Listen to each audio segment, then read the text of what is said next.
2024 and covered all 16 regions of the country, sampled some 59,547 persons selected across the 275 constituencies of the country.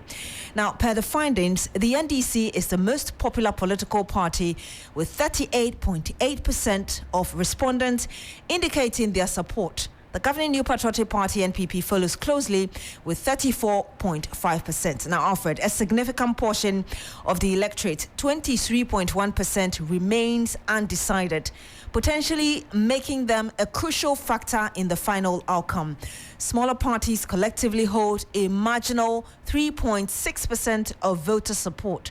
The survey findings indicate a different trend when it comes to preferred presidential candidates. Alfred, I know you have more on this. Indeed, and this is one that has generated a lot of conversation on social media already, and we'll be engaging a lot more people on this. And for the main issues of voters, unemployment as the most pressing issue, with 21.1% of the respondents saying that unemployment is a big issue for them. Economic improvement, 33.7% of respondents citing various economic issues. Illegal mining is there. You have the LGBTQ conversation as well in there. Corruption and poor sanitation. So these are the main issues that the voters who were sampled in this survey are saying that are going to influence the decision to vote on December 7.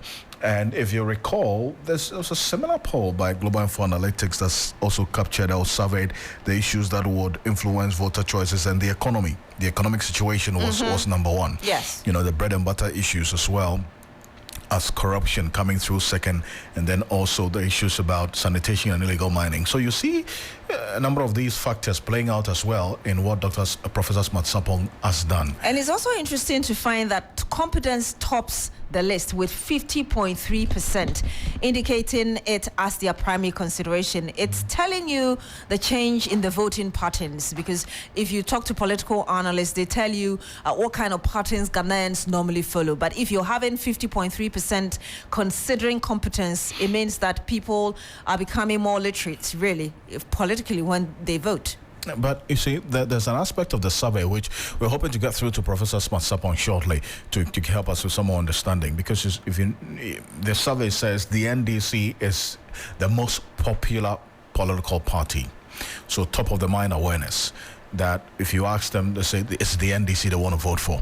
But when it comes to the preferred presidential candidate, says it's Dr. Mahmoud Bawumia. So I want to understand those two, because if the respondents are saying that the NDC is the most popular, you'd want to think that yes, then they are voting according to the party that they have ticked as the most popular. But then again, the same survey says when it comes to the choice of a presidential candidate, it is Dr. Mahmoud Bawumia. But if you see, if you trickle down into at least the disaggregation of that data, you see that even though Dr. Mahmoud Bawumia is living in 38.9% support based on the people they surveyed, you have the undecided voter population constituting 21.4%.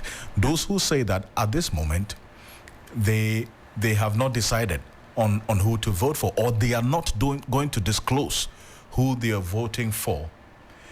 It clearly tells you that chunk of 21.4% can make a significant difference. It's huge, yes. Because if this survey is anything to go by, the difference in percentage between Dr. Mahmoud Bawumia and John Dramani Mahama is just about 2.8%. But if you have 21.4% of undecided or voter population who say, I will not disclose who I'm going to vote for. You remember what happened when Musa Dankwa did that survey in the Cape Coast North, and then also what happened in the Kumeu by-election as well. Now, he indicated that the MPP was going to win in that constituency, and that the NDC was going to close their gap with a certain percentage. But then the undecided or undisclosed voter population was so huge that they caused a stir and made a difference. And we are seeing outcome. that trend even in this latest survey. Absolutely. So if this is anything to go by, we want to understand which persons constitute 21% undisclosed voter population, and whether that could swing the pendulum either way. So we'll see how things play out. But it's some 10 minutes after 5 here on Hot Edition on 3FM 92.7, also on Kesmi 107.1 in Tamale, and on W93.5 in Wa and beyond. And we have Dr. Rashid Tanko Computer is going to be joining us in a bit. He is the Deputy Director of IT and Elections for the NDC. Professor Smart Sapong, who is a man who did this survey as well, is going to be joining us on this. But let's have Dr. Rashid Tanko Computer on the telephone to have a quick conversation on this matter as to how the NDC, if they have seen this survey, are reacting to it. Beatrice? Indeed. Good evening to you, sir. Thank you for joining us. Good evening, dear. How are you? I'm doing wonderful. Thank you for asking. So just the right question there for you, as you heard Alfred pose it. First of all, have you seen this survey? Well, it has not come to us officially. Well, I've seen snipers of it, and then I'm sure there's some mix-up somewhere in the conclusion of the survey. And clearly, if you subject it to quantitative analysis of what we have put out there, clearly you will get to know that the conclusion does not support the main body, the finding itself. So what's that? What's that mix up? With the survey. What's that mix up? Clearly, if you look at what is going on in the country with the surveys from Global Analytics and all other surveys coming from economic surveys and all that, it points towards His Excellency John Dramani Mahama winning the election first round. Very clear. Nobody needs to tell you. It's very clear. Everybody, anywhere you go, even the stronghold of NPP, which is Ashanti region, I can bet my last coin that this time around we are likely to score not less than 35 to 40% of the votes there, looking at the statistics that we have. And so it's to conclude that, yes, Ghanaians will prefer your mama, they will want your mama to win, but if election is held today, Baumia will win. That one is a mixed analysis that the person is putting out, and we not subscribe to that. Are you having issues with it because it doesn't really go to how you're expecting, or it doesn't meet your expectations, as it were? Not meeting my expectations. I'm looking at the conclusion and its findings. Because when you go and do a survey and analyze your data, then your findings doesn't mirror the main data itself. Then there's something wrong with that analysis. That's what we are talking about. Nonetheless, from the beginning of this conversation, you said that you had not fully seen the report. Did I get you right? I've seen the snipers of it. I'm looking at the comparison he was making. So I should get the understanding that when you get to have the full report, you would appreciate why he concluded the way he did. I'll look at it deeply, because I will have to subject it. You see, we have quantitative analysis and then qualitative analysis. So we must look at it, where if he's dealing with the quantitative, looking at numbers and all that, put it together. We want to look at the quality aspect of it. And what is he talking about? What are the tools he used to arrive at that? Okay, so since we haven't gotten the benefit of seeing that, but I'm looking at his final conclusions, which says that if elections were held today, Baumia was going to be. On what basis? When he says the Ghanaians generally want John Mahama to be the president, and you think that today, if you hold election, Baumia was winning. What kind of analysis is that? On the surface, though, does this shake you in a way, although you don't seem to appreciate it? So, but you see, to the extent that it is just the NDC that is popular, and the candidate of the governing party probably is the preferred one. That is what I'm saying. How can a party be popular? The party is very popular on the ground, and then another political party candidate will be the person they would rather want to be the president. Does it make sense? That's why I'm saying that there's a problem with the conclusions. And I'm saying that based on even what they are saying, we have our own strategy, we have our plan, we have our game plan, and it's working perfectly for us. And that is why we indicated today, if elections were held, John Dramani Mahama will score 52% today. But by December, he will score 54%, because the pointers are giving us all this. And the indicators that we put out there, everything is pointing towards him getting 54% in December. So my understanding is that you, as a party, you're confident that irrespective of this, in the next 6 months, Ghanaians will be voting your candidate, or voting for your candidate. For now, we are leading in all aspects of the polls that have been conducted, being international or local polls. NDC is leading ahead of Baumia in all the polls.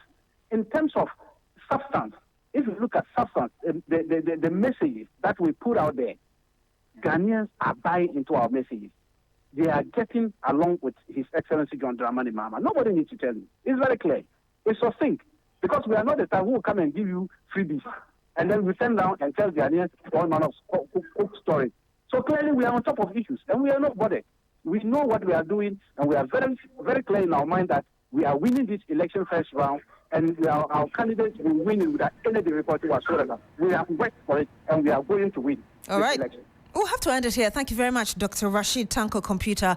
He's Deputy Director of Elections and IT with the opposition NDC. Alfred, you heard him there. He totally or seemingly disagrees with this survey, mostly because of the conclusions. Well, in fact, and that was the point I was making earlier before you even joined us. You would understand why that fundamental question is asked as to why first the NDC is the most popular based on this same survey, and then in the same survey, the candidate of the most popular political party isn't winning. It's not the one who's the preferred presidential candidate, obviously. There's that disconnect, which has to be reconciled by the person who put it together. But unfortunately, Professor Sapong is not picking our calls, so we'll try to keep knocking on his doors to see if we get through to him. But this is an issue that we'll come back to. Indeed. Yeah. Yes, but ahead of that, Ghana's election management body has again flip-flopped regarding decisions it has taken ahead of the December 7 general election. The Electoral Commission, after earlier barring political parties from monitoring the ongoing vote transfer exercise, has reversed the decision to prevent political party agents from observing the exercise. But political parties say their previous decision was made contrary to the laws applicable to the Commission. Let's listen to the report filed by Judith Brown.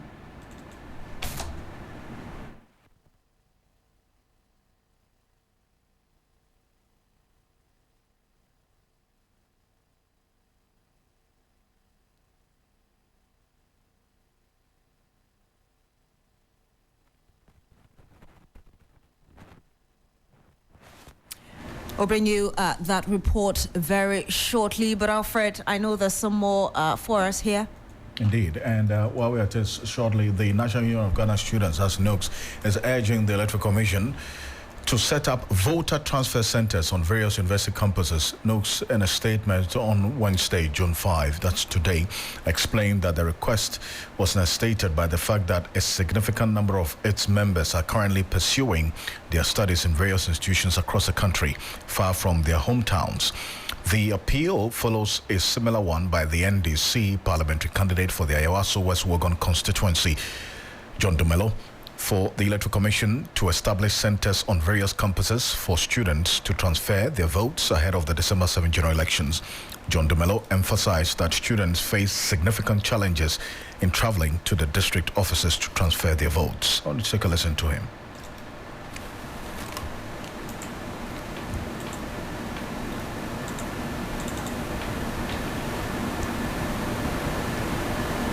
We'll bring it back to you shortly here on Hot Edition on 3FM 92.7. Daniel Opong Cheme is president of the National Union of Ghana Students. He's going to be joining us shortly for a quick conversation on this matter and the issues that they have raised so far with respect to this transfer of votes. And that's one of the issues that was quite topical during the IPAC meeting 2 days ago. And the various political parties raised fundamental concerns as to how the students across the various tertiary institutions would have their votes transferred, because they are now registering, or they registered while in school. So for instance, if you have a student who lives in Tamale but is currently studying at the University of Ghana here in Accra, yes, during vacation and on December 7th, they will be in their homes or their hometowns in Tamale and those other areas. So any special, process to have them transfer their votes we'll get during that this done. period? That's one of the issues that has come up as well, which we'll get into. But the president of the National Union of Ghana Students, Daniel Cheme, is going to be joining us in a bit. We'll have a conversation on this matter here on Hot Edition on 3FM 92.7.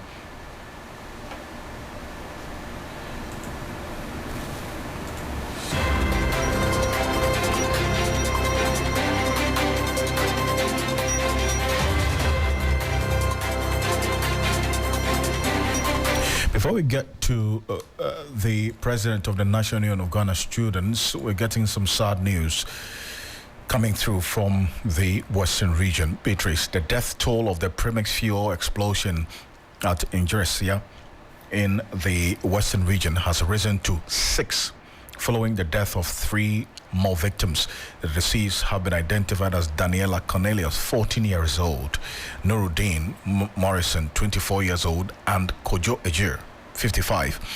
Daniela is said to have passed at the Kolebu Teaching Hospital, where she was undergoing treatment in the early hours of today, Wednesday, June 5. Nuruddin and Kojo also passed at separate locations on Sunday, June 2.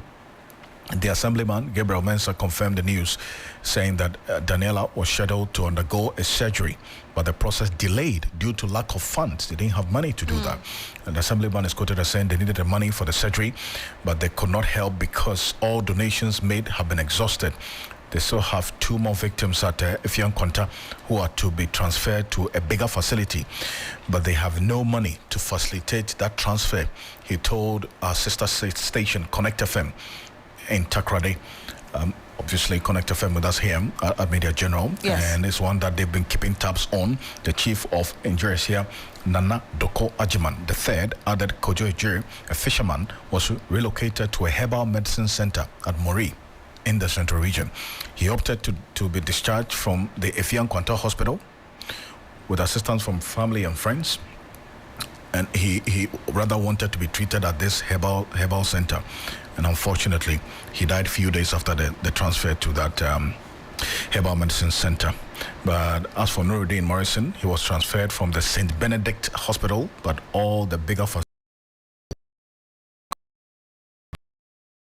no option than to take him to his brother's hospital, and that's where he also died. Unfortunately. And, if you recall, the incident occurred on Saturday, May 18, leaving 2 victims dead, while 14 others were left receiving treatment. The fire was ignited by a leaking premix fuel that came into contact with flames from a nearby fish smoking facility. So that's what led to this rather unfortunate incident that we're talking about. Some 23 minutes after 5 here on Hot Edition on 3FM 92.7, also live on Kesmi 107.1 in Tamale and beyond. We're also on W 93.5 in Wa and beyond. Also on Facebook at 3FM 927. You can share your thoughts and views, comments and opinions with us on Facebook at 3FM 927. We have a number of your comments there. Read them out to you shortly. And have a quick conversation on that here on Hot Edition on 3FM 92.7. Now, the members of the Locked Up Investment Holders Forum who have been agitating for the release of their locked up funds say they feel let down by the state after yet another failed attempt to meet with government officials over their grievances. The group, comprising individuals who invested in some defunct finance homes declared insolvent by the Bank of Ghana, are demanding that government impresses on the central bank to pay their locked up funds. Earlier today, members of the group resumed their picketing at the Finance Ministry after the Deputy Minister of Finance, Dr. Stephen Amwa, failed to give them a hearing as promised during an earlier picketing last month. The convener, Dr. Edouan Anienchi, says the group will sustain pressure on government until the funds due them are paid. He's joining me on the telephone. Dr. Edouan Anienchi, good evening. Thank you so much for joining us here on Hot Edition. Good evening. The last time we spoke, you had indicated that when you picketed, you met the Deputy Minister of Finance saw you at the entrance of the Finance Ministry. He said he did not have knowledge of your issues at the time. So what's the excuse for this time around, he not being able to meet you? Well, as you rightly said, that was what the Deputy Minister said. And I took time to take him through all that has happened. And we also promised to go and trace the petition and every other communication that has been submitted or that has transpired between ourselves and the ministry, if anything has been written by the ministry, and work with the minister and come back to us. And that was on the 15th of last month, May. And as at 21st May, which was a day to our next picketing on 22nd, we hadn't heard from him. So we informed the police we were going on the picketing 22nd.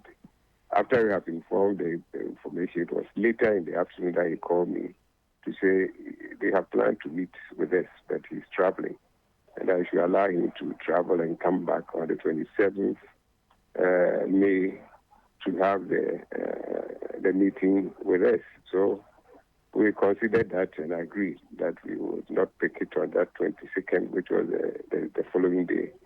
And also the week after that day, which was 29th, given that it is returning on 27th, it will be too close to have a meeting before the 29th. 29th came, 27th came, if he has returned. We were expecting him to call us for the meeting. We didn't hear anything from the ministry.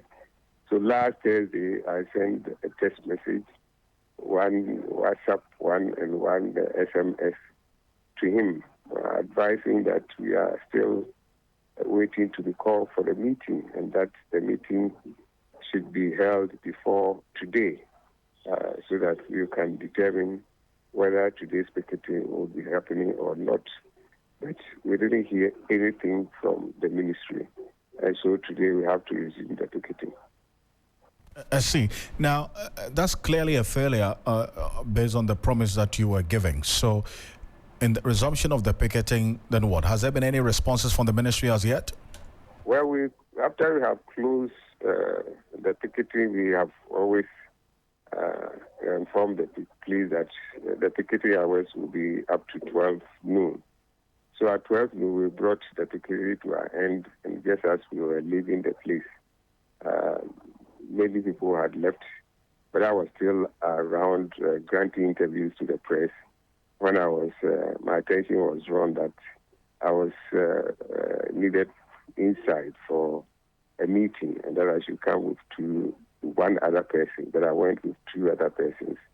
And we met two officials of the ministry who said the minister wasn't around, he has traveled, the deputy minister wasn't around, he has traveled, but the deputy minister has promised that when he comes back, he will arrange to have a meeting with us. I said, well, he gave us that assurance at that time, and that's why we suspended the picketing. But this time, we are not suspending any picketing. We will be coming on the picketing every Wednesday.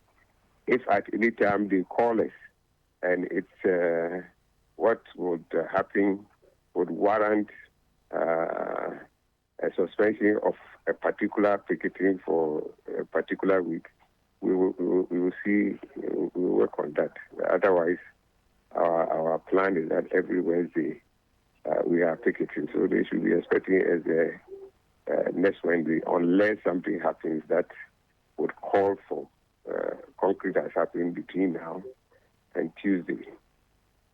I see. So every Wednesday you're going to be there at the Finance Ministry's premises? Wednesday until the end of November, if we don't hear any positive response from the ministry, any positive agreement and arrangement that we think would result in getting us our money back. We will pick it till the end of November, and then we will free December for elections and Christmas, and then just after the New Year, we'll go back.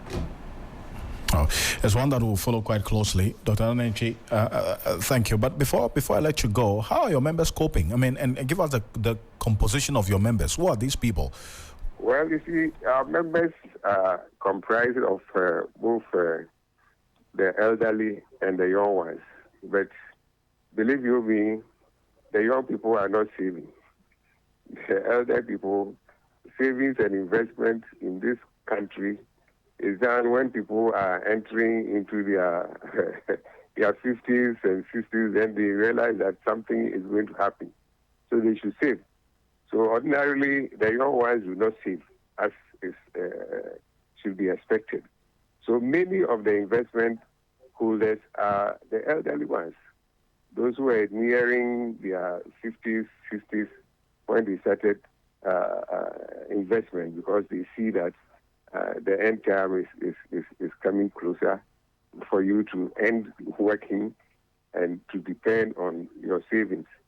So many of the savers or the depositors are the elderly ones, even though we have the young ones who listened to advice and also started saving quite early.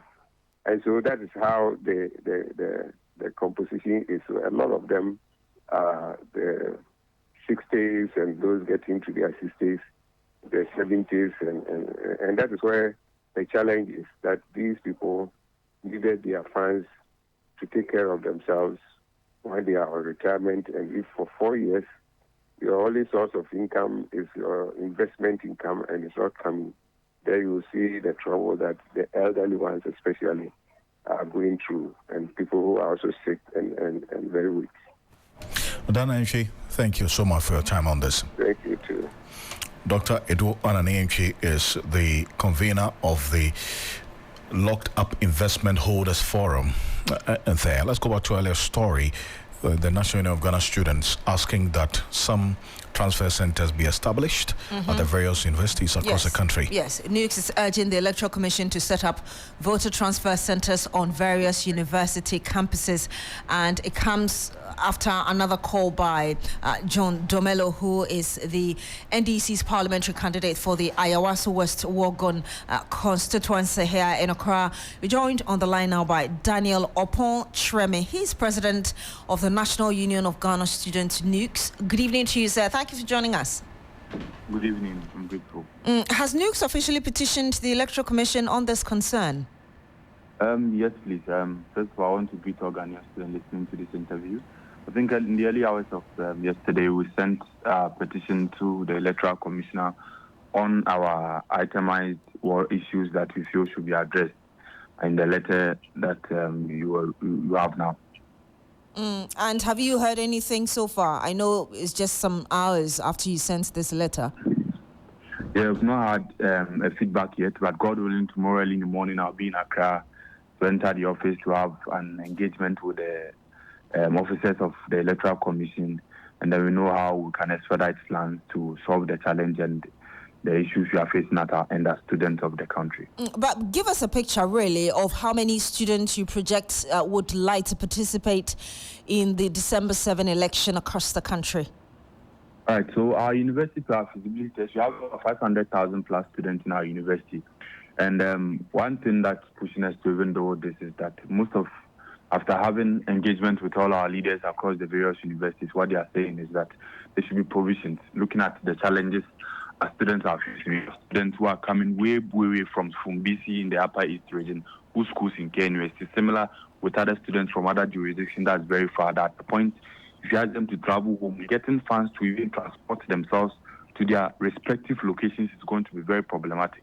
Two, we have most of our level 400 students who are now working on their projects, are on the field, picking data and all these kind of things, making it very difficult for them to leave all these projects and travel back to their respective constituencies and places to work on vote transfer. Three, most of our students now are in the examination week. Most of them are writing IE, others writing mid-semester, others writing their end of semester. So in these situations, how then does the student cope? That the student leaves the examination or leave the mid-sem ongoing and then travel back to a far distance, 14 hours, 15 hours journey, and then how then does he maneuver his way through when the exams is also ongoing? So all that we are asking, we don't want our students to go through all these challenges. We are asking the EC to set up centers. Since during elections, we are having centers on our university campuses that gives students an opportunity to vote. So if you're having centers on our campus, why can't we have centers that could facilitate the transfer of vote? So this is a simple thing students of this country are asking the EC to do, which is very feasible. So if all these things are done, it's going to save a lot of students from all these stress. Because trust you me, on December 7th and the 2nd of December, where we're having the special voting, schools will be in session. Universities are going to be on campus because we are vacating around the latter part of July and August. So by December, all tertiary students will be back to campus. So when you do the calculations, well, you get to know that most of the students who want to vote whilst they are on campus and who want to travel back that long distance those places as stated in our Article 42 of the Constitution, 43, 44, 45. That gives us an opportunity to exercise our franchise when the opportunity presents itself. So we're asking the EC to make provision for most of our students, huge number of our students. We don't want to find ourselves in that stage where our students won't be given an opportunity to exercise their franchise because of distance barriers, financial barriers, and all these things I've made mention of. I want the EC to give us the opportunity so that no youth or no Ghanaian student will be exempted in the 2024 elections, because we are supposed to make decisions that is going to help us also progress as youth of this country. Mr. Poncham, before you go, I seem to get the understanding that this appeal is coming because probably during the last election in 2020, you might have seen a number of students not getting the opportunity to exercise their franchise. Exactly. Most of our students didn't vote because of some of these issues. So we can't make it happen again, especially in a critical year where youth are supposed to make a decision and youth are supposed to, give their consent on who should be leading them in this particular country. Because all these decisions, they are making it for majority the youth. So we should also be given an opportunity where we have challenges to also exercise our franchise. Else, if we restrict ourselves to the old traditional way of doing things, we might end up not having a lot of our students not partaking in the upcoming election. We'll have to end it here. Thank you very much, Daniel Opoku-Treme. He's president of the National Union of Ghana Students. Thank you for sharing those concerns with us. And Beatrice, so what exactly is the concern and why are they making this call to the Electoral Commission? And this is Peter McMeno, who sat through that IPAC meeting 3 days ago for the NPP, and giving an indication of what both political parties, the NPP and the major political parties, did agree on when it comes to this concern about students and where they have to vote. To a table. The first one, how to deal with transfers at the various public 25 universities. Some students registered, and by 7 December, they may be at different locations, either at their home or workplace or whatever. So there was the need to give them a permission under the law anyway, so that they can effect to transfer their votes. The second one had to do with agents at the transfer process sites. Under the law, there's no room for any agent in the law, unlike voter registration, which has room for party agents. Has that been the status quo? In the law, I'm talking, we have to talk what the CI says. Under the CI, voter registration, political parties are allowed to bring agents. But under the law, transfer of votes, no room is made for agents. It was IPAC itself that decided last week or so. So that's Peter McMeno, a former national chair of the NPP, sat through that meeting, the Inter-Party Advisory Committee meeting on Monday. But let's go back to our first story, Beatrice, because according to a survey by political analysts and also a researcher, Professor Smart Sapong, the opposition NDC, in terms of popularity, holds 38.8% of the persons who were surveyed, while the NPP follows closely with 34.5%. However, the trend reverses when it comes to who their preferred presidential candidate is. That's the persons who were surveyed. So according to Professor Smasapon's survey, which was carried out in April and covered all 16 regions of the country, sampled some 59,547 persons selected across the 275 constituencies. The NDC is the most popular political party, with 38.8% respondents indicating their support for the NDC. But then, when it comes to the preferred presidential candidate, Professor Matsapon says the respondents chose Dr. Mahmoud Bamia, 38.9, as against John Dramani Mahama, 36.1. Let's understand, the basis for this. For the conclusion. Professor Matsapon is joining us on the telephone. Professor Matsapon, it's good to have you. Good evening to you. Yes, good evening, my brother.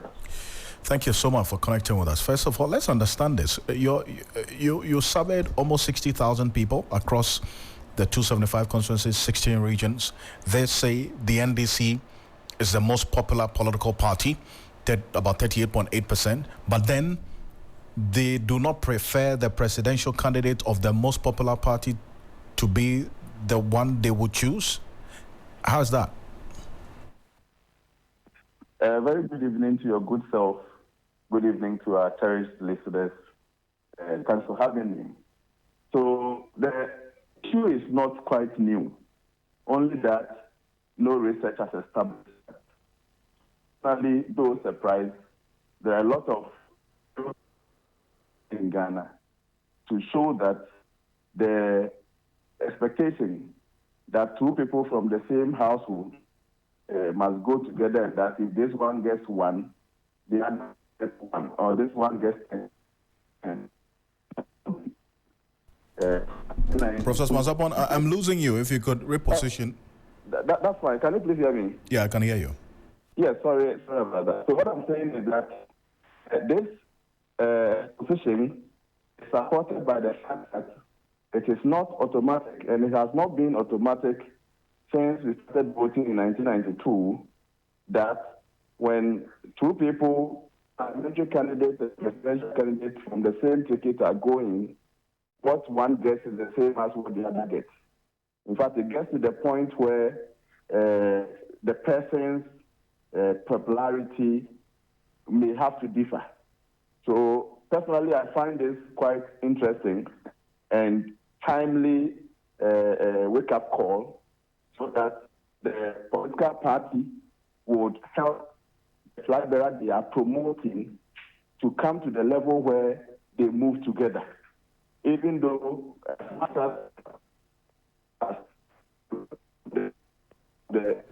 Hello? we do conduct. Hello? Still? Yes, I'm still losing you, unfortunately. Okay, sorry about that. So is it better now? I should think so. If you could be stable for me there, yes. That Yes, it will be stable. All right, so what I'm saying is that it should be a wake-up call to the political parties to try and market the candidates together.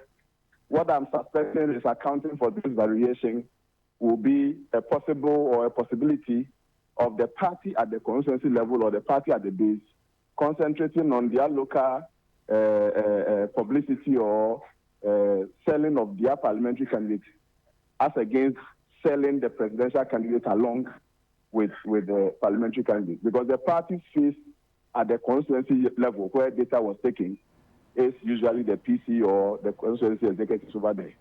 If there is a disparity between the popularity of the party in any constituency against the preference of the people of that same constituency for the presidential candidate of that political party, I think it means the people are not carrying their flag bearer along. Yes. Prof, just to come in here, this is Beatrice. If you talk about popularity, I mean, the former president, as you do know, he was a vice president, he's been a president before, and he's tried at least a couple of times to become president for the past 8 years now that the current president has won. If you talk about Baumia, we see when he became a running mate to the current president, and so it's a bit. Can you explain further or give details as regards what you mean by popularity? Because these two individuals you talk about seem to have been well marketed. Right. So the word popularity was used at the first level, which is the political party level. At the second level, which is the candidate level, the word used was preference. What it means is that if there is popularity, assumption of uniform popularity, at the preference level, voters must have just cause or reasons to prefer individual A against individual B. That's what I'm saying. If they are saying all the good things about themselves, because the PCs at the local level must as well market themselves, irrespective of how popular the NDC may be in that constituency. The individual face of the NDC, which are the PCs at that level, must as well give voters some just cause, some convincing campaign message or reasons why they should be considered. So there can be a constituency where the NDC may be very popular, but if the NDC candidate convinces them, so there is some effort required from the candidates, the individual level, to activate the voters' preference for them. And that is where I think the disparity comes from. So I know that, and I'm sure you're aware of it as well, both candidates have been touring the country beyond what they are currently doing. What can they do to improve, quote unquote, their levels of popularity? So levels of popularity for the party is fine, but to improve their preference, the candidates themselves to improve their preference, Beatrice, I am suggesting that they need to communicate more on grounds of the realities that the people are confronted with. And if you check the list of critical issues that we have in Ghana, they range from unemployment to power crisis, water crisis, as displayed on the graph I shared. When you look at decision-making factors from the voters' point of view, they are trying to look at competence, track record, some level of party affiliation. I am happy that religion and ethnicity, even though featured, were in the very, very minimal. But the three most prominent decision factors were competence, track record, and party affiliation.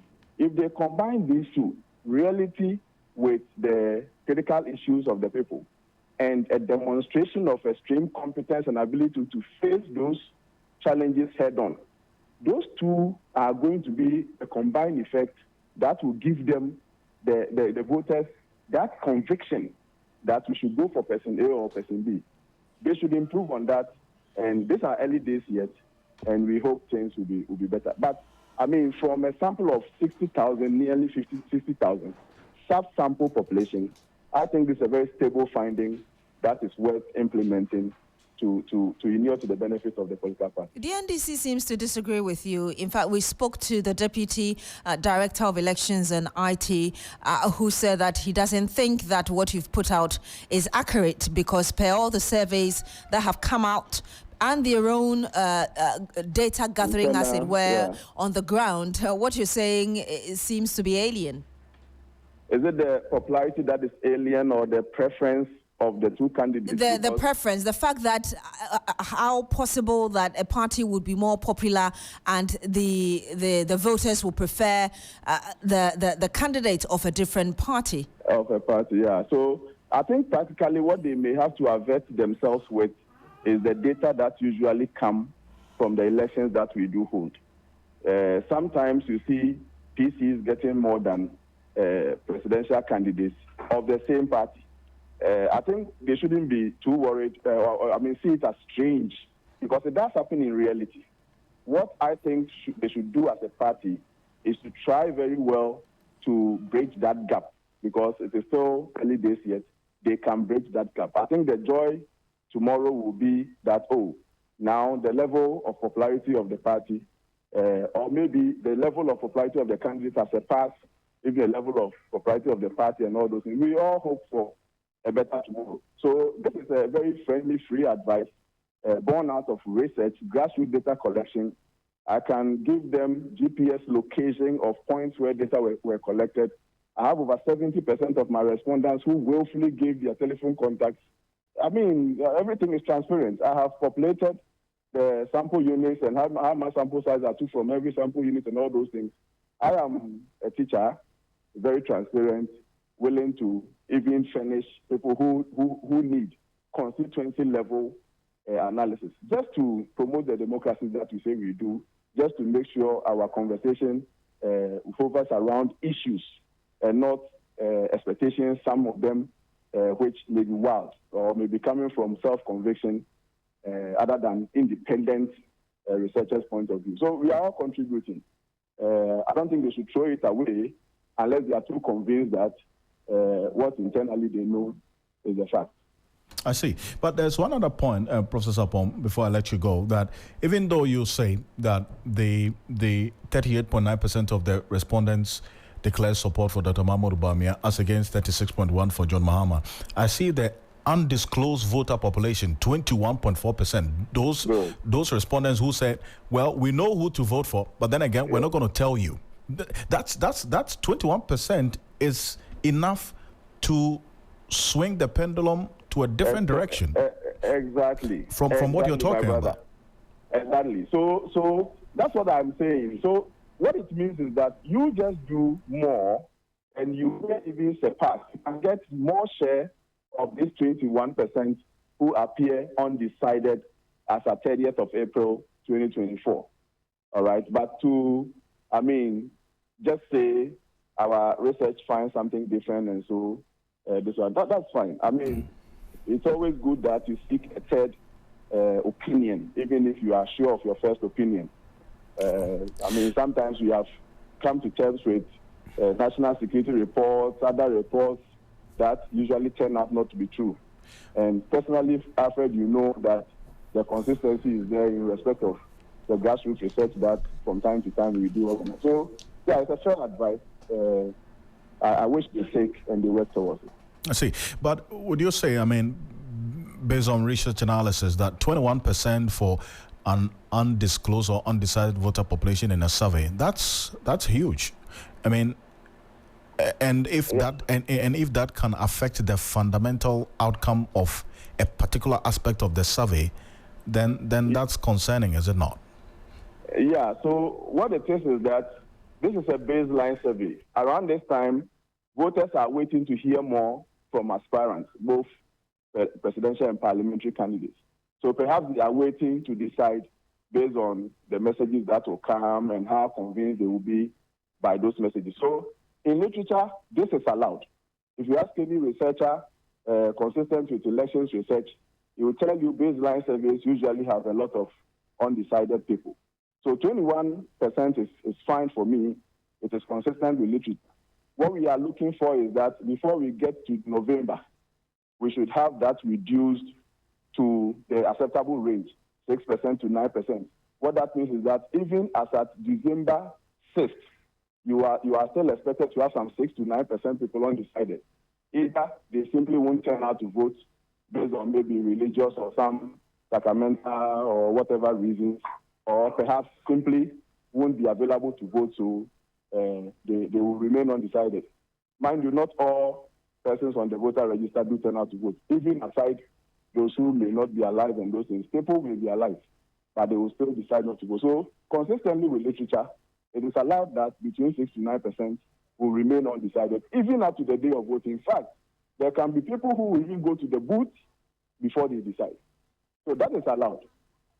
Well, Professor Masapong, thank you so much for joining us. And it's definitely coming days to subject a lot more of this to some analysis. Thank you. Yes, sir. Professor Masapong is a political researcher and also a lecturer at the Kumasi Technical University, joining us there. Some 7 minutes to the top of the hour, 6 p.m. here on Hot Edition on 3FM 92.7. We're live on Kesmi 107.1 in Tamale and beyond, and also on W93.5 in Wa and beyond. Also all across the world on 3news.com.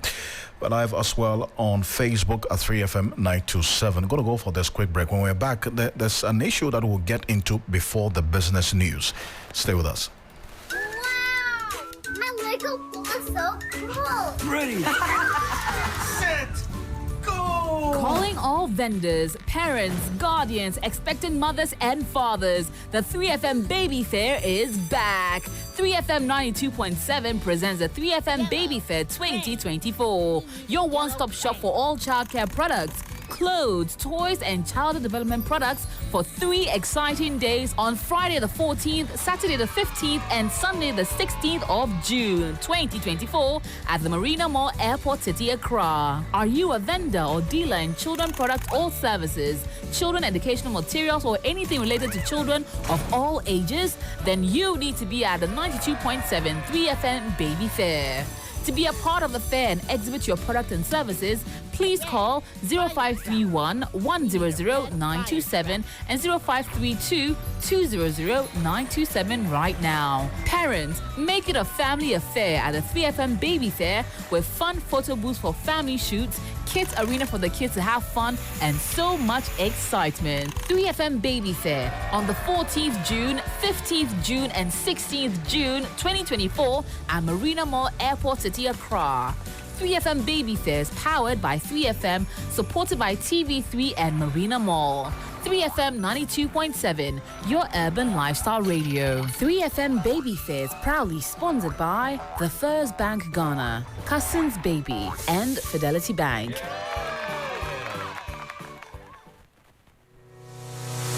Everyone is running to Bills. Enjoy the peace of mind that comes with acquiring any of our loan facilities. For whoever you are and whatever you're doing, Bills has a product for you.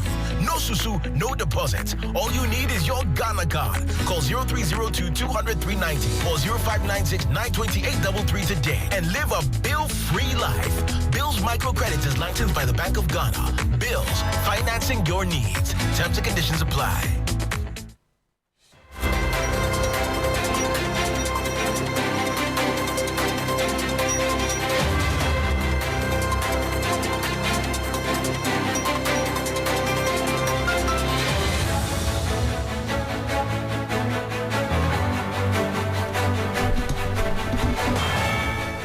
You're still here on Hot Edition on 3FM 92.7. And we have in the studio with us representatives. I'm sure, let me just remind you of what we are talking about. It has to do with what happened in Ofako in the central region over the weekend, where the police announced to us that it had arrested 3 persons at Ofako near Kaswa in the central region for the possession of a firearm without lawful authority. The suspect, Phyllis Na Koyo Okuno, who is apparently the NDC parliamentary candidate for the Awutu Senya constituency, also Mustafa Mohammed and Abdul Aziz Musa, on board a Honda CRV saloon car. They were arrested around the EC office at Ofako. If you do remember, just a summary of what happened, we understand that there was a misunderstanding between the NDC and the governing party, and as a result of that, you might have heard as well or read that the son of Hawa Kumsin was stabbed, and that degenerated into a lot of conversations. We do have in the studio with us the NDC parliamentary candidate for Awutu Senya East, who, per the report, was one of those arrested in possession of a firearm without authority. Na Koyo Okuno. Good evening to you, ma'am. Thank you for joining us. Thank you for having me. We also do have Robert Amisa, who is lawyer for her, and I'm told as well one of the NDC members arrested during that incident. Am I right? That's so. Good evening to you, sir. Thank you also for joining us in the studio. Let me start with you now. We do understand that you were at the police station today. Just briefly tell us really what culminated into this and eventually your appearance at the police station today. Okay, a very good evening to all your listeners and viewers. On Sunday, there was what we called a little misunderstanding at Ofanko J River, where our electoral office is. What happened was, when we got there in the morning, I think the previous day, that was on Saturday, there was agreement with the police and between the two parties, NDC and NPP, that no one comes there to queue or to sleep over at the registration center. So if you want to come and register, you need to be there early in the morning. Then Sunday morning, when we got there, they realized that the NPP people had come to sleep over at the registration center.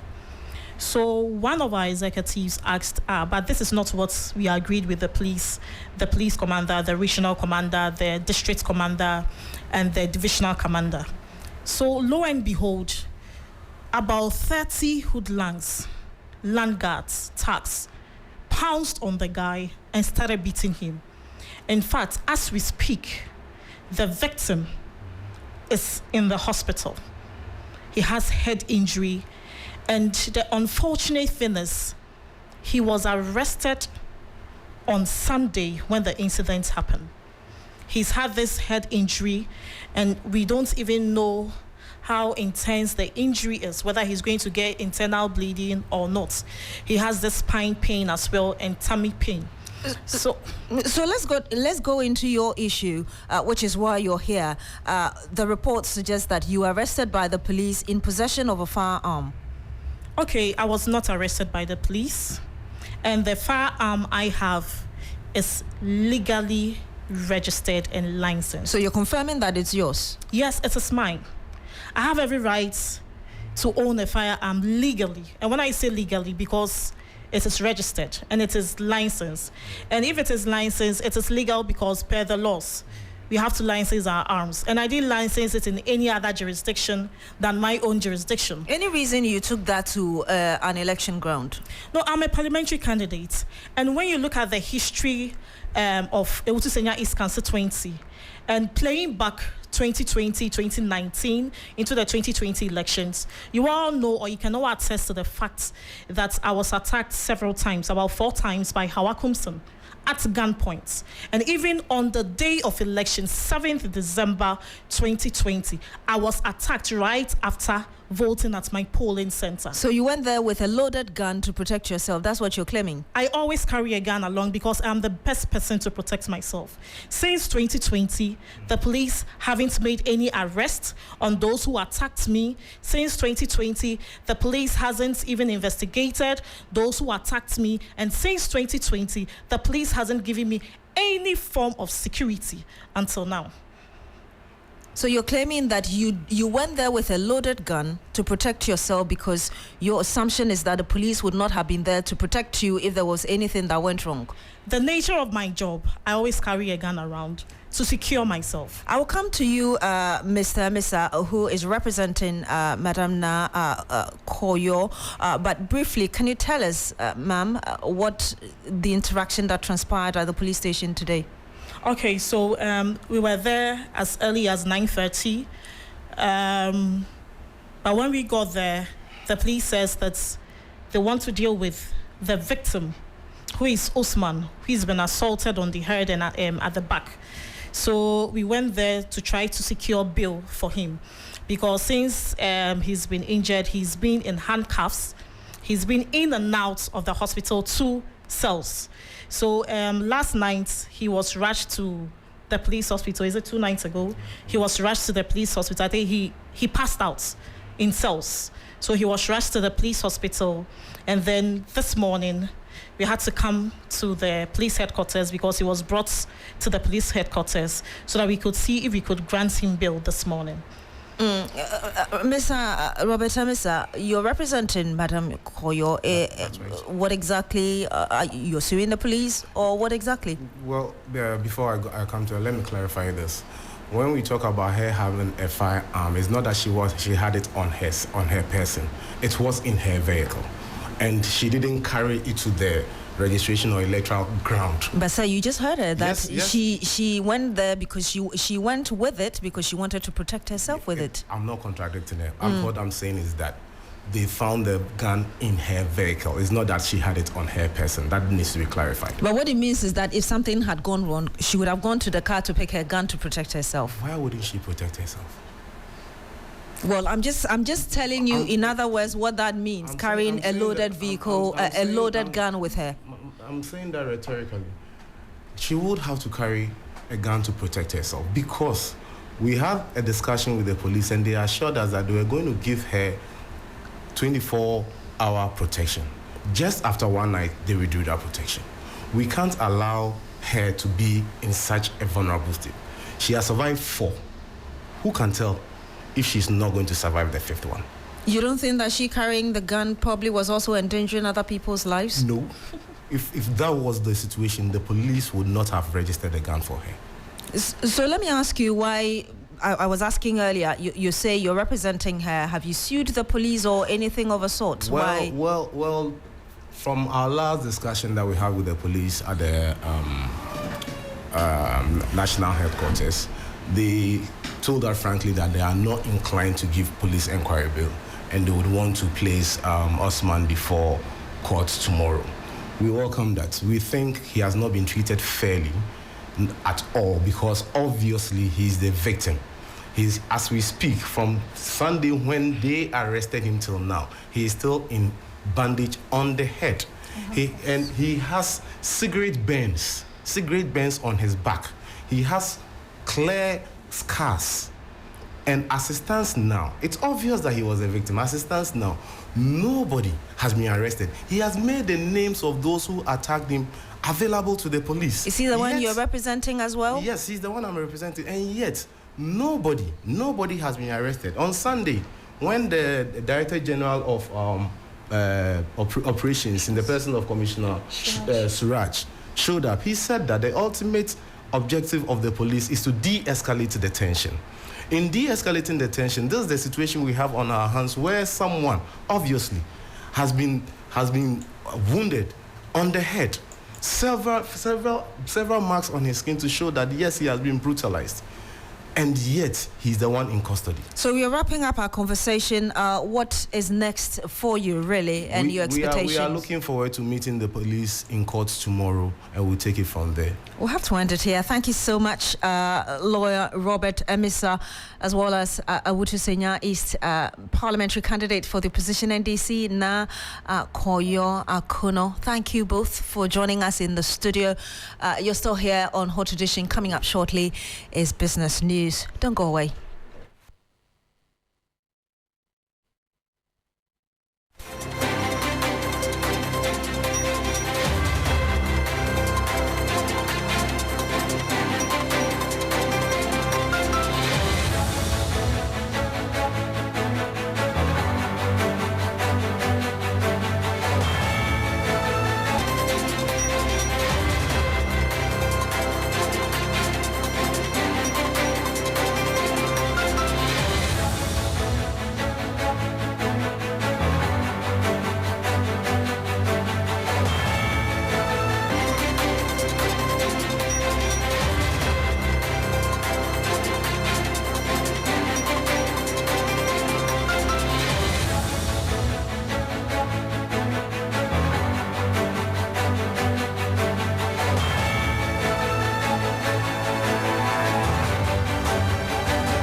Hello, good evening. It's time now for the business segment on Hot Edition with me, Bismarck Ausa. Coming up, Volta River Authority, VRE, switches to natural gas for power generation to ensure a more sustainable and affordable electricity supply.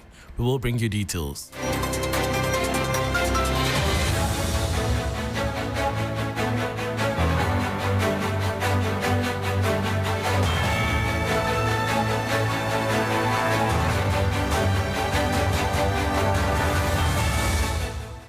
Thanks for your company. Now to our very first story. Government is set to explore a new framework for treating critical sectors, including the application of value-added tax, VAT, on exploration activities.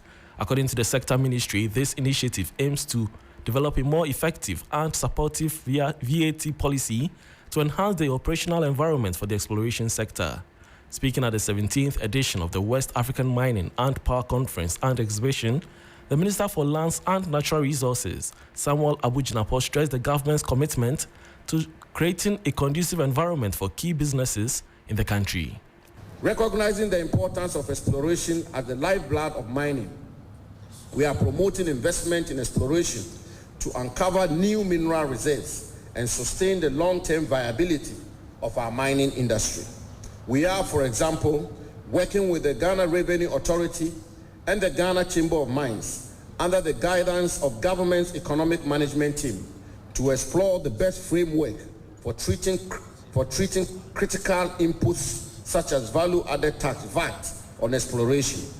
If properly structured, it will reduce the financial burden on exploration companies, making it more attractive to invest in exploration while safeguarding the nation's interests. These initiatives underscore our commitment to creating a conducive environment for exploration investment and promoting the discovery of new mineral reserves. By incentivizing exploration, we aim to unlock the full potential of Ghana's mineral wealth, create employment opportunities, and stimulate economic growth in the mining sector and beyond. The Minister for Lands and Natural Resources, Samuel Abujinapo, also highlighted the government's efforts to promoting value addition as well as local content and participation in the exploration sector. We have therefore through a public-private partnership, constructed a 400-kilogram capacity gold refinery to refine the gold we produce and work on a $450 million manganese refinery will commence in August. We are also in the process of enacting legislative instrument pursuant to Section 28 of the Ghana Integrated Aluminium Development Corporation Act 2018, Act 976, to restrict the export of bauxite in its raw form. This will enable us leverage on our over 900 million metric tons of bauxite resources to build an integrated aluminium industry here in Ghana. In the area of local content and local participation, we are working with the Ghana Chamber of Mines to ensure that Ghanaians own and participate fully across the value chain of the mining industry. And that was Minister for Lands and Natural Resources, Samuel Abu Jinapor. Volta River Authority, VRA, has switched from crude oil to natural gas for power generation driven by economic considerations. This shift aims to ensure a more sustainable and affordable electricity generation and supply. Director of Engineering Services at VRA, Kweku Wiafe, highlights the long-term goal of the country incorporating nuclear power to the energy mix. We'll bring you that sound later, and that will be all for the business segment on Hot Edition with me, Bismarck Awusa. For more business stories, please log on to 3news.com. Thanks for your company. Sports is up next.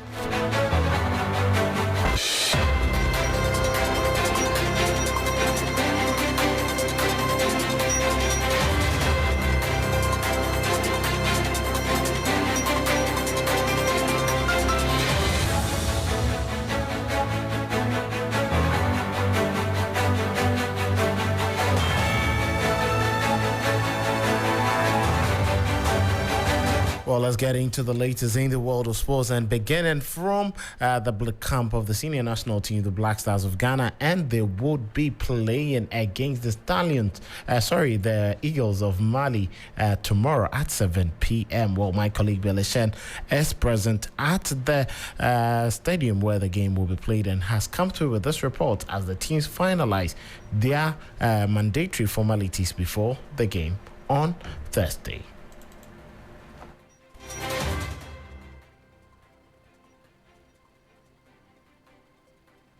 So I'm currently here at the Stade du 26 match as a stadium for Mali's senior national team.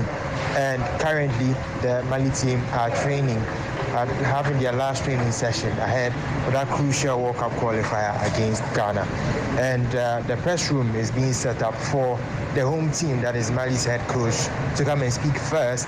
And then at 6:30 p.m., Ghana's team will also come and speak. Otoado will be at the presser together with current captain Thomas Partey.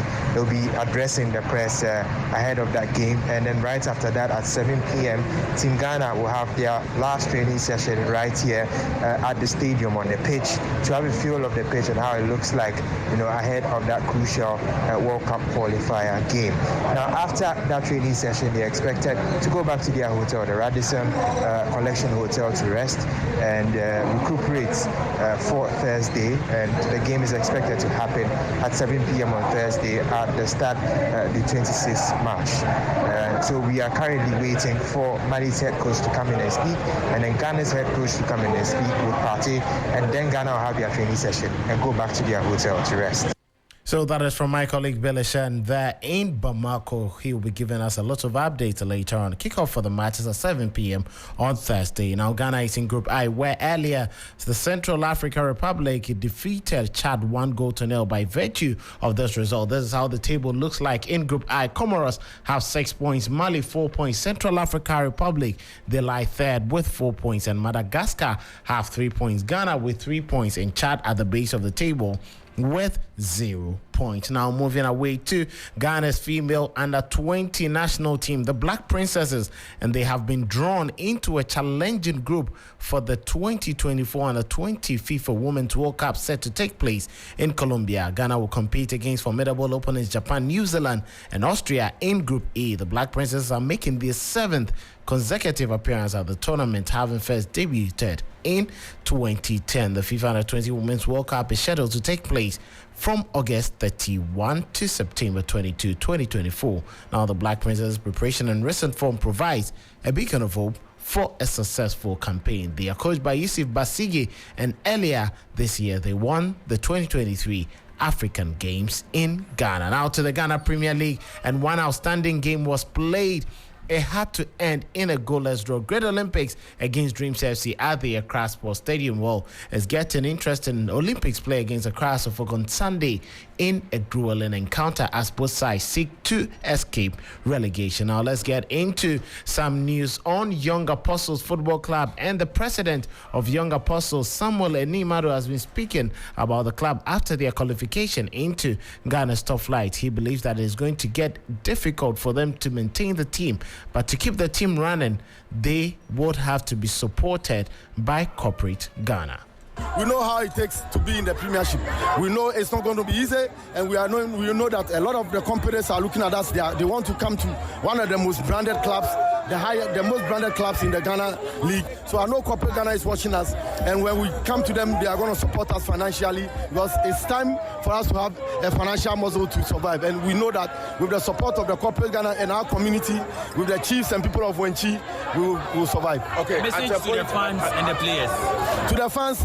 Well, that is from Samuel Enimado. He is the president of Young Apostles, and they are currently in the Ghana Premier League. Now, let's move on into other stories. And Manchester City Football Club, they are in a tussle with the Premier League. Well, you ask yourself why this is happening, and it's all because of the sustainability and financial rules that is currently ongoing. Things are getting difficult between the two sides, and Manchester City chairman Khaldoon Al-Mubarak wants the game's administrators to show more sensibility in how they regulate football finance. However, the Premier League is determined to keep its rules, which should restrict payments to clubs from companies closely connected with that club's owners, and will vigorously fight the challenge from Manchester City. Here is financial football expert Kereth Maguire, who provides an insight into what is going to happen.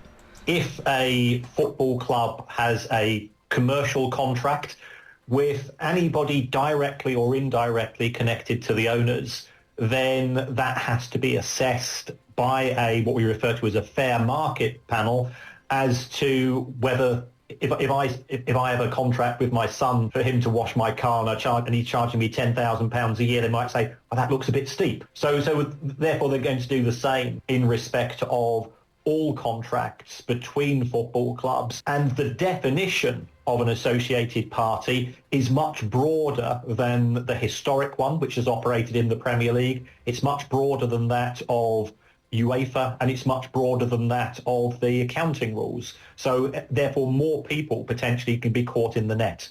More people may potentially be caught in the net, according to Kereth Maguire, who is a financial football expert. Now, staying with some international football, an Italian team, Napoli, have announced the appointment of former Juventus manager Antonio Conte as the club's new head coach. Napoli signed a 3-year contract with a 54-year-old Italian who is expected to earn about 6.5 million euros annually.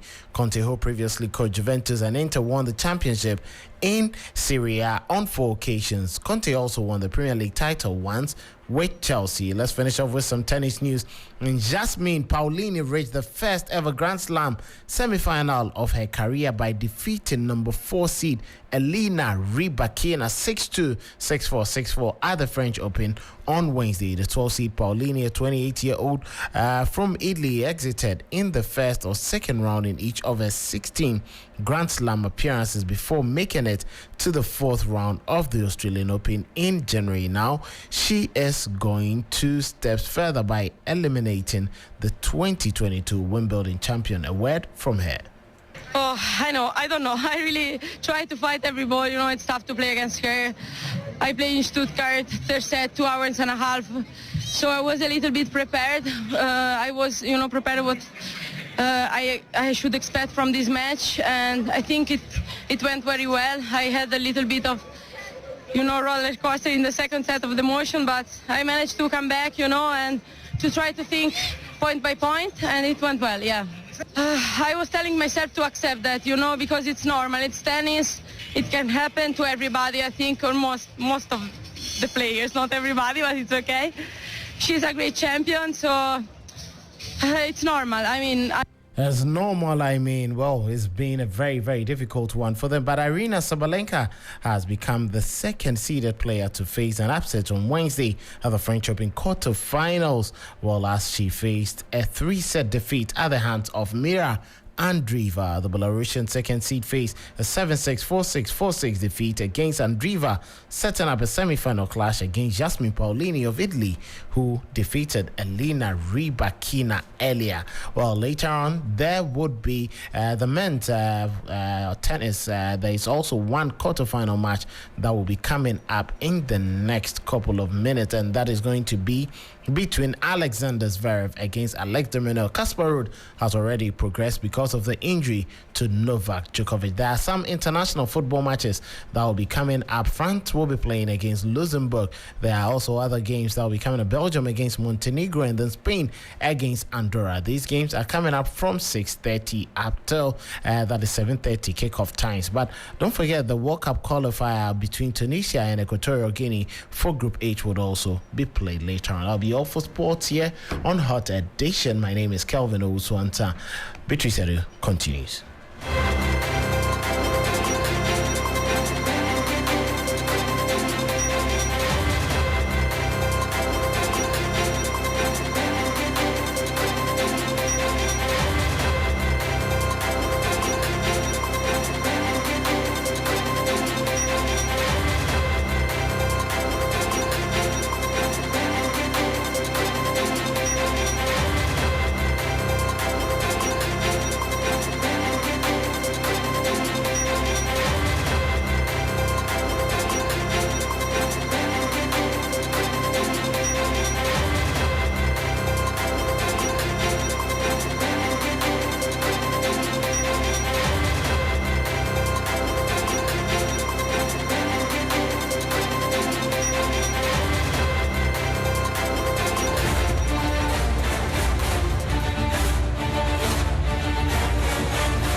Thank you very much, Kelvin Owusu-Antah, for bringing us sports.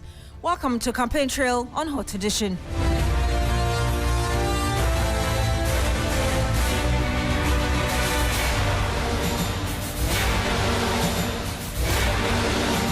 On Campaign Trail tonight, the High Court in Sekandi in the Western region has injuncted Joanna Kujo-Jan for holding herself out as parliamentary candidate-elect for the National Democratic Congress at Amenfi Central on allegations that she forged her voter ID and NDC party card. The order of the court, presided over by Justice G. K. Jan Konto, also restrained the NDC, who is the second defendant, from allowing Joanna Kujo-Jan to be dealt with in any way, recognized as the duly elected NDC parliamentary candidate for the Amenfi Central constituency.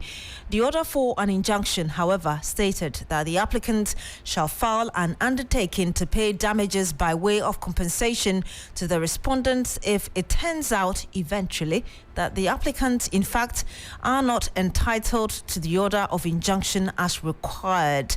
Now, the five applicants, Jedu Frimpong, Akubila Daniel, Intiamwa, Isaac Chum, and Doris Edu, sued Joanna Kujo, the NDC, and the Electoral Commission as respondents. We'll bring you more of this in our subsequent bulletins. Also, on Campaign Trail, Vice President and MPP flag bearer Dr. Mahmoud Bawumia says he will engage Cabinet tomorrow to consider deploying the services of parent-teacher associations, PTAs, to supervise the distribution of food under the free senior high school program. Dr. Mahmoud Bawumia says this will address issues about the shortages of food as complained about by parents. Now, the new Patriotic Party flag bearer and the current vice president, during his second day tour of the Greater Accra region, engaged with the clergy as well at Tema to solicit their views for the party's manifesto. The vice president assured to meet with the cabinet on this matter, as I just told you. Let's listen to exactly what he said. I even mentioned in 2008, and I really am appreciative. But he's given us a suggestion which I had never really thought about, and what they are doing in the Armed Forces Secondary School, that when we break this food, we should bring the PTA to observe, and they therefore will know that the headmasters and the matrons. And he had the Vice President, Dr. Mahmoud Baumia.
And that'll be it for Campaign Trail here on Hot Edition. Breaking news on 3FM 92.7.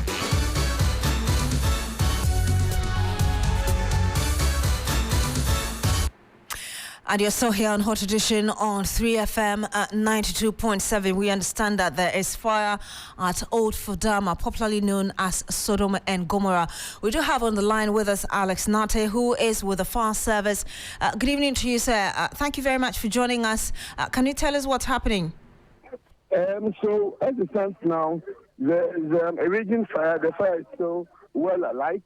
It consumed hundreds of wooden structures and containers used for both commercial and domestic purposes.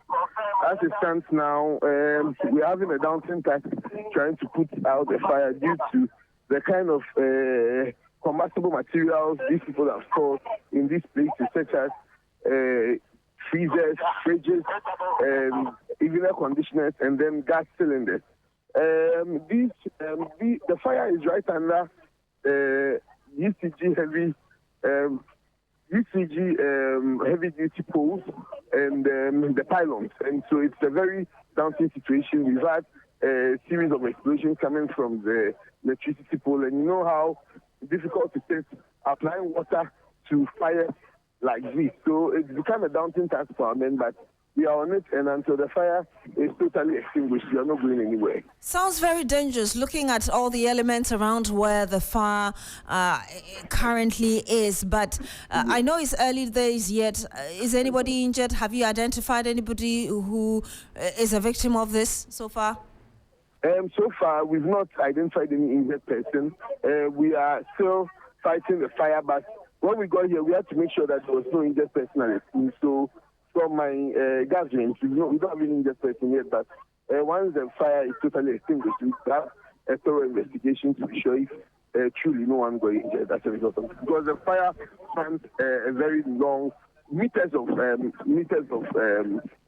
fire, so it's a very vast area that's been involved in a fire. So once we are done with the conduct the investigation, we truly will let you know. Ms. Anate, two questions in one briefly before you go. Are you able to tell us what time this fire started and what caused it? Okay, so we received a call about an hour ago. Most of the time, as we always say, we don't have any intelligence system or that prompts us whenever there's a fire. So until someone puts in a call to us, we won't be able to know. So we got a call about an hour ago, and luckily for us, our station at Circle was very close. The challenge was, I know the rush hour at this time at Circle, coming to a place like this, it's a very difficult situation, even for our tender to get here. So it posed a bit of a challenge, but we got here in good time, about 10 minutes of receiving the call. And so far, we are doing our best. We are trying to prevent the fire from spreading, and so far I can say that we've contained the fire from spreading. I'm seeing videos of it, and if you're listening to us, you can log on to our Facebook page. You're showing footages of this fire. Looks really huge there, spread across this very area. Yes, Mr. Nati, like I was saying, it's early days yet, but have you had any snippets of information as regards what might have sparked it? We are not having so much of cooperation from the people here. So, when it happens like that, people are agitated and people are not ready to speak to us because they're all trying to salvage their things. So, no one is really giving us anything yet. But once we are done, with or without their cooperation, we'll get to the bottom of it. We'll have to end it here. Thank you very much. You heard Alex Nate giving us more information regarding this breaking news story. Fire outbreak at Old Fadama, popularly known as Sodom and Gomorrah. Alex Nate is with the fire service. They are trying their best to douse the flames, trying to control the spread of the fire. But like I said, if you're watching us on Facebook, you would see that it seems to be some huge fire at this very place there. He confirmed to us that hundreds of structures, both for commercial and domestic or private purposes, have been destroyed in this fire. He's unable to confirm whether anybody has been injured, but that's the situation now. Fire outbreak at Old Fadama, Sodom and Gomorrah. I'll be keeping a close eye on the story and bring you the latest as and when they do happen.